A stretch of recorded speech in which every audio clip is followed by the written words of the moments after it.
Hello दोस्तों, स्वागत है मेरे YouTube channel Dnyaneshwar Jaiswal classes में। तो आइए आज पुनः बात करते हैं छत्तीसगढ़ समसामयिकी की इस कड़ी में 4 जनवरी से 10 जनवरी की प्रमुख करंट अफेयर। तो देखते हैं सबसे पहले क्या है।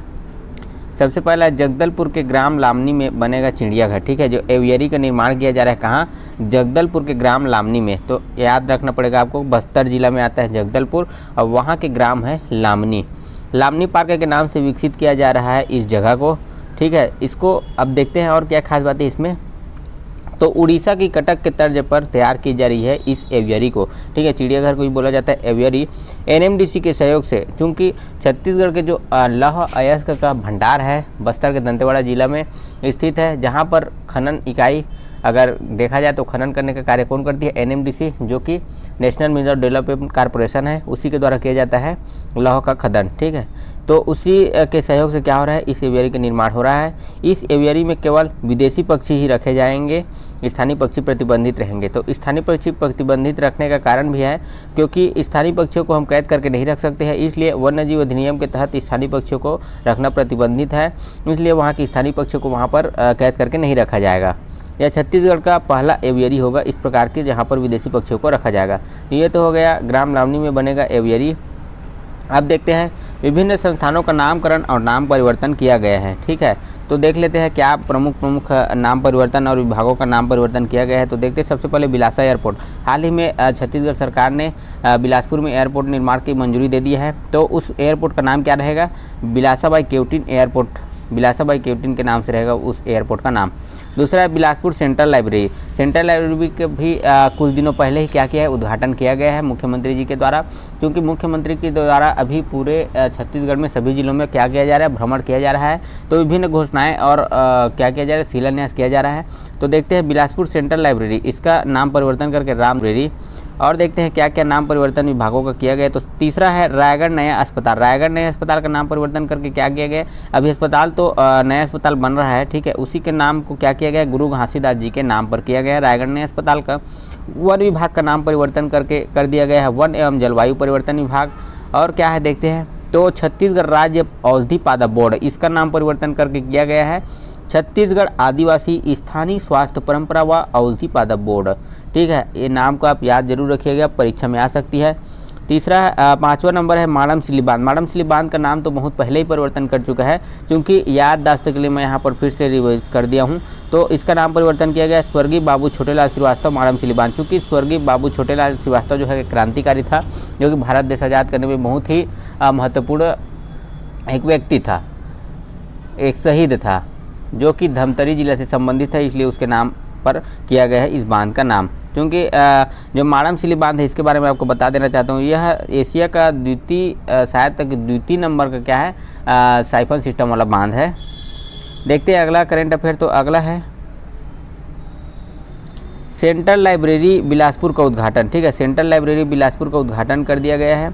तो प्रदेश का पहला डिजिटल पुस्तकालय हो जाएगा। सेंट्रल लाइब्रेरी रायपुर में भी है, जो कि कुछ दिनों पहले ही या कहे जाए तो कुछ वर्ष पहले, चूँकि जब डॉक्टर रमन सिंह जी की सरकार थी, अर्थात भाजपा की सरकार थी, उस समय सेंट्रल लाइब्रेरी रायपुर का जो है उद्घाटन हो चुका था। उसी की तर्ज पर सेंट्रल लाइब्रेरी बिलासपुर को भी बनाया गया है। सेंट्रल लाइब्रेरी बिलासपुर प्रदेश का पहला डिजिटल पुस्तकालय होगा। सेंट्रल लाइब्रेरी रायपुर के आमना के पास स्थित है। अब बिलासपुर के जो सेंट्रल लाइब्रेरी है वह नूतन चौक न्यू सरकंडा बिलासपुर के पास स्थित है। तो आप यहाँ जा कर के विभिन्न पुस्तकों के जानकारी हासिल कर सकते हैं। यहाँ पर पढ़ने का बहुत ही अच्छा माहौल रहता है। देखते हैं अगला करंट अफेयर है सीएम द्वारा कोरबा को 836 करोड़ रुपए की सौगात। विभिन्न जिलाओं में मुख्यमंत्री जी का अभी क्या चल रहा है, भ्रमण चल रहा है। उसी के तर्ज पर कोरबा जिला में भी मुख्यमंत्री जी आए थे। तो क्या क्या सौगात दिए हैं देख लेते हैं। इंदिरा स्टेडियम में खेल अकादमी बनाया जाएगा। ठीक है, इंदिरा स्टेडियम में क्या बनाया जाएगा, खेल अकादमी का शुरुआत किया जाएगा। अशोक वाटिका में करीब 10 करोड़ की लागत से ऑक्सीजन का निर्माण किया जाएगा। व्यावसायिक हवाई अड्डा बनाया जाएगा, ऐसा विचाराधीन है, अभी ये विचार करेंगे करके बोले हैं सीएम जी ने। रामपुर विधानसभा क्षेत्र में कॉलेज बनाया जाएगा। अजगर बहार और बरपाली, जो अजगर बहार है सतरेंगा रोड में, बालको से सतरेंगा जाओगे तो सतरेंगा रोड में अजगर बहार पड़ता है। ठीक है, उसको और बरपाली को तहसील बनाने की घोषणा किया गया है। कोरबा मेडिकल कॉलेज का नाम, ठीक है, कोरबा में मेडिकल कॉलेज बनने वाला है, उसका बनने से पहले ही उसका नामकरण कर दिया गया है। ठीक है, स्वर्गीय बिसाहूदास महंत के नाम पर किया गया है। स्वर्गीय बिसाहूदास महंत जी है जो कि छत्तीसगढ़ के वर्तमान विधानसभा अध्यक्ष श्री चरणदास महंत जी का क्या है, बाबूजी है। मदनपुर को उप तहसील बनाया गया है। तो ये 836 करोड़ की सौगात में कुछ प्रमुख बातें हैं। और देखते हैं अगला। तो अगला करेंट अफेयर है डॉक्टर गौरेला पिंडा मरवाही में विभिन्न घोषणा। ठीक है, जो गौरेला पिंडा मरवाही है वहाँ पर विभिन्न घोषणाएं किया गया है। तो देखते हैं क्या क्या प्रमुख घोषणा है। कोटमी उप तहसील को तहसील बनाने की घोषणा। राजमेरगढ़ में 101 करोड़ 27 लाख की लागत से, ठीक है, राजमेरगढ़ जो कि एक MP से लगा हुआ एक क्षेत्र है, ठीक है, वहाँ 1 करोड़ 27 लाख की लागत से बैगा कुटीर निर्माण की घोषणा। ब्लड बैंक की घोषणा और वन प्रसंस्करण केंद्र ग्राम धनौली की घोषणा। ग्राम धनौली में वन प्रसंस्करण केंद्र खोला जाएगा, इसकी घोषणा किया गया है। अगला है दलपत सागर पर्यटन स्थल के रूप में होगा विकसित। दलपत सागर बांध जो कि जगदलपुर अर्थात बस्तर जिला में स्थित है, इसको राजा दलपत देव ने बनवाया था बहुत साल पहले प्राचीन समय में। तो इसमें आइलैंड भी है, ठीक है, एक आइलैंड है जिसको क्या किया जाएगा, डेवलप किया जाएगा। आधुनिकतम जो दौर चल रहा है उसके हिसाब से इसको क्या किया जाएगा, डेवलप किया जाएगा। तो जिसमें दलपत देव की प्रतिमा की स्थापना किया जाएगा। इसमें नौकायन भी होगा, सौंदर्यीकरण का कार्य किया जाएगा, चौपाटी की तरफ विकसित किया जाएगा, लाइटिंग इत्यादि का निर्माण किया जाएगा। तो उसको जो आइलैंड है और उसके आसपास के जो सागर वाला बांध वाला इलाका है उसको पूर्ण रूप से क्या किया जाएगा, डेवलप किया जाएगा। ये तो हो गया दलपत सागर के बारे में। अगला है राजिम माता जयंती के अवसर पर विभिन्न घोषणा। राजिम माता जो कि साहू समाज या तेली समाज की क्या है, साहू समाज की क्या है, कुल देवता है राजिम माता, उसी के जयंती के अवसर पर विभिन्न घोषणाएं किया गया है। तो देखते हैं राजिम माता शोध संस्थान बनाया जाएगा जिसके लिए 5 एकड़ जमीन देने की घोषणा किया गया है। फिंगेश्वर के नवनिर्मित सामुदायिक स्वास्थ्य केंद्र का नामकरण भक्तिन माता राजिम के नाम पर किया जाएगा।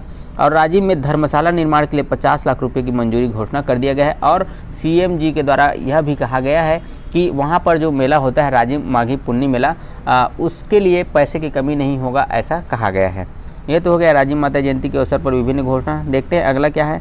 सुपर शेषनाग ट्रेन, हम लोगों ने अभी तक शेषनाग ट्रेन, एनाकोंडा ट्रेन, ये सभी ट्रेनें सुना है नाम, लेकिन अभी वर्तमान में फिर से सुपर शेषनाग ट्रेन चलाया गया है जो कि एक स्पेशल ट्रेन था जिसको कोरबा से भिलाई तक के चलाया गया था।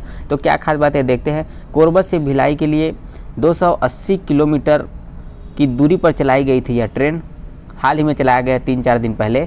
4 मालगाड़ियों को एक साथ जोड़कर चलाया गया है इस ट्रेन को। वजन इसका रहा है 16,000 टन जो कि 700 ट्रकों के बराबर कोयला, इसको चलाया गया सुपर शेषनाग ट्रेन में। लंबाई इस ट्रेन की थी 2.5 किलोमीटर, चूँकि शेषनाग ट्रेन की जो लंबाई थी 2.8 किलोमीटर थी। देश की सबसे लंबी ट्रेन का रिकॉर्ड जो कि सबसे ज़्यादा वजन लेकर जाने वाली ट्रेन बन गई है सुपर शेषनाग ट्रेन। अगला देखते हैं चर्चित पुस्तकें। इस साल विभिन्न पुस्तकों का विमोचन किया गया है और प्रकाशन किया गया है जिसके विभिन्न लेखक हैं, इसको एक बार देख लेते हैं। तो बैरिकेड जो है एक प्रेम कथा और जो कि IAS की तैयारी करने वाले विद्यार्थियों के लिए प्रेरित पुस्तक है जिसको HDOP अभिषेक जी के द्वारा लिखा गया है।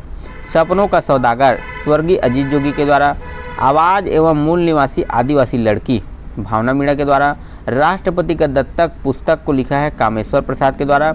और 3400 square feet the birth the Indian lockdown and me, इसको छत्तीसगढ़ के राज्यपाल सुश्री अनुसुईया उइके जी के द्वारा विमोचन किया गया है इस पुस्तक का, जिसको लिखा है चंदन संजय त्रिपाठी ने। तो ये प्रमुख चर्चित पुस्तकें हैं जो कि परीक्षक की दृष्टिकोण से बहुत ही महत्वपूर्ण है। टोल फ्री नंबर देख लेते हैं। टोल फ्री नंबर छत्तीसगढ़ सरकार के द्वारा विभिन्न टोल फ्री नंबरों का क्या किया गया है, शुभारंभ किया गया है और कुछ टोल फ्री नंबर पहले से ही कार्यरत है। तो 15100 जो कि विधिक सहायता हेतु चालू किया गया है। 112 पुलिस सहायता हेतु, 108 संजीवनी एक्सप्रेस, 102 महतारी एक्सप्रेस, 104 आरोग्य सेवा, 181 महिला हेल्पलाइन के लिए, 1100 नगरीय निकाय से संबंधित समस्या दर्ज कराने हेतु। अगर आप नगरीय निकाय क्षेत्र में निवासरत है तो 1100 से विभिन्न संबंधित समस्या को दर्ज करा सकते हैं। 1064 जो कि भ्रष्टाचार शिकायत हेतु भ्रष्टाचार निवारण के लिए इस जो डायल नंबर है 1064 को चालू किया गया है। ये तो हो गया टोल फ्री नंबर। देखते हैं अगला है छत्तीसगढ़ में हुए विधानसभा उपचुनाव। विधानसभा उपचुनाव क्यों होता है? अगर सीट खाली हो जाता है तो उपचुनाव होता है। तो देखते हैं सबसे पहले दंतेवाड़ा उपचुनाव, चित्रकूट उपचुनाव और मरवाही उपचुनाव। तो दंतेवाड़ा उपचुनाव हुआ क्यों था? तो जो वहाँ के विधायक थे भीमा मंडावी, इसको नक्सलियों के द्वारा क्या कर दिया गया था? इसका हत्या कर दिया गया था, जिसका स्थान रिक्त हो गया। और वहाँ पर कौन नई विधायक बनी? तो वहाँ का विधायक बना है देवती कर्मा। ठीक है, देवती कर्मा जी विधायक बनी है, तो जो कि इंडियन नेशनल कांग्रेस से संबंधित है। चित्रकूट उपचुनाव क्यों हुआ? तो वहाँ के जो विधायक थे दीपक बैज, वे लोकसभा सांसद बन गए। ठीक है, तो वो सीट क्या हो गया? खाली हो गया। तो वहाँ फिर चुनाव हुआ, तो रामजन बेंजाम करके विधायक बने हैं, जो कि इंडियन नेशनल कांग्रेस से ही संबंधित है ये भी। और मरवाही में उपचुनाव हुआ क्यों? क्योंकि वहाँ के जो विधायक थे अजीत जोगी जी, उसका कुछ दिनों पहले क्या हो गया? निधन हो गया, जिसके कारण वो सीट खाली हो गया। और वहाँ विधायक बने डॉक्टर के ध्रुव, जो कि इंडियन नेशनल कांग्रेस से ही संबंधित है। तो विधानसभा उपचुनाव के उपरांत जितने भी विधायक बने हैं वे सभी कांग्रेस से संबंधित है। तो ये तो हो गया विधानसभा उपचुनाव के बारे में। आज के लिए बस इतना ही, मिलते हैं नेक्स्ट वीक में इसी प्रकार की करंट अफेयर के साथ। तब तक के लिए जय हिंद, जय छत्तीसगढ़। अगर आप मेरे इस YouTube चैनल में नए हैं तो चैनल को सब्सक्राइब कर लीजिएगा, और इसी प्रकार की वीडियो आप तक पहुंचते रहेगा। CG weekly current affair, like share and subscribe. धन्यवाद। जय हिंद, जय छत्तीसगढ़।